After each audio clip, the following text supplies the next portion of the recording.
Assalamualaikum warahmatullahi wabarakatuh. Perkenalkan, nama saya Muhammad Fadlan dari kelas 11 TKJ 3. Di sini saya akan menjelaskan mengerjakan tugas video tentang resum materi teknologi berbasis jaringan luas atau WAN. Yang pertama adalah pengertian Wide Area Network atau WAN adalah sebuah jaringan yang memiliki jaringan yang sangat luas, dapat mencakup sebuah negara bahkan benua, sehingga dapat disembuhkan. WAN atau Wide Area Network merupakan sebuah jenis jaringan komputer yang mencakup negara dan benua atau suatu gabungan dari jaringan LAN, Local Area Network, atau MAN, Metropolitan Area Network. Ciri-ciri dan karakteristik Wide Area Network atau sering kita sebut WAN. Berikut adalah ciri dan karakteristik. Umumnya, Wide Area Network WAN berfungsi untuk menghubungkan perangkat-perangkat yang tidak dapat dihubungkan melalui jaringan LAN dan jaringan MAN, sehingga jaringan Wide Area Network WAN dapat digunakan untuk menghubungkan jaringan yang sangat luas. Jaringan WAN juga dapat dijangkau yang sangat luas. Oleh karena itu, biasanya pada jaringan WAN melibatkan operator telekomunikasi. Tujuan dari penggunaan operator telekomunikasi ini adalah agar perangkat-perangkat yang ada dalam jaringan WAN atau Wide Area Network dapat saling berkomunikasi atau saling terhubung satu sama lain.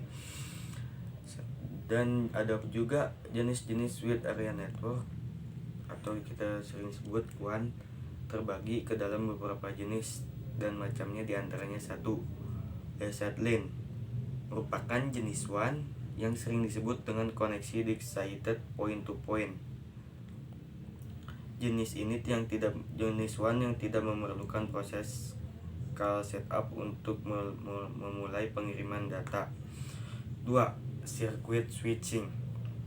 Jenis WAN yang satu ini terlebih dahulu akan melakukan call setup untuk membentuk koneksi. Tujuannya supaya dapat memulai pengiriman data. 3. Packet switching. Manfaat dari koneksi packet switching adalah pengguna dapat membagi bandwidth pada pengguna lain sehingga koneksinya akan lebih stabil dan dapat mengatur bandwidth sesuai dengan jumlah pengguna. Fungsi WAN atau Wide Area Network: 1. Menghubungkan jaringan LAN dan jaringan MAN ke dalam satu jaringan. Dapat membantu mempercepat proses berbagi data atau sharing file data, dan mempercepat dan mempermudah arus komunikasi serta informasi. Dan juga sarana menyampaikan informasi jadi lebih mudah, cepat, dan efisien. Adapun juga protokol Wide Area Network. 1. Protokol HDLC merupakan sebuah protokol jaringan WAN yang bekerja pada data link. 2. Point to point atau disingkat PPP merupakan sebuah protokol yang terletak pada data link, dapat digunakan untuk komunikasi asynchronous dan synchronous serial. Fungsi dari protokol ini adalah melakukan autentifikasi dan memiliki sifat multi protokol. 3. ISDN merupakan protokol yang disingkat dengan Integrated Service Digital Network, yakni sebuah layanan digital yang bekerja melalui jaringan telepon. Dan ada juga konsep dasar jaringan WAN, yaitu mencakup daerah geografis yang luas, seringkali mencakup sebuah negara atau benua. WAN terdiri juga dari kumpulan mesin yang bertujuan untuk menjalankan program-program aplikasi. Mesin-mesin ini seperti sebagai host, istilah and system kadang-kadang juga digunakan dalam literatur. Ada juga konsep dasar jaringan fiber optik. Apa sih fiber optik itu? Fiber optik adalah teknologi kabel yang menggunakan serat kaca dan gelas yang sangat halus dan lebih kecil dari selai rambut, dan dapat digunakan untuk mentransmisikan sinyal cahaya dari suatu tempat ke tempat lain. Sumber cahaya yang digunakan biasanya adalah laser atau LED, Lightning Emitting Diode, sebagai transmitter. Struktur kabel yaitu Core atau disebut inti merupakan serat kaca yang tipis menjadi media cahaya. Cladding merupakan lapisan luar melindungi inti dan memantulkan kembali cahaya yang terpancar. Coating adalah pelindung mekanis yang menjaga serat optik dari kerusakan yang dapat terjadi karena kabel atau gangguan dari luar. Strange member atau outer jacket pelindung yang menjaga. Kelebihan fiber optik: 1.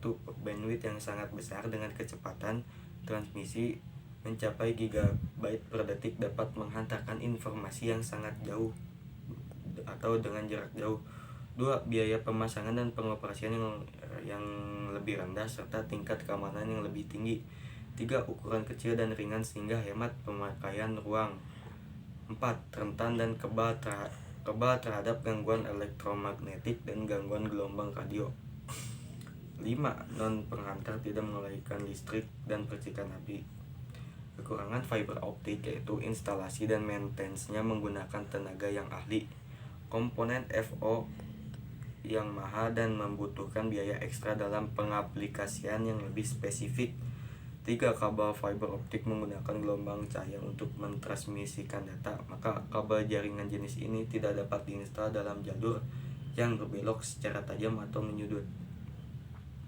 Sekian dari saya, mohon maaf apabila ada kesalahan kata ataupun kekurangan dalam penyampaian, mohon dimaafkan. Assalamualaikum warahmatullahi wabarakatuh.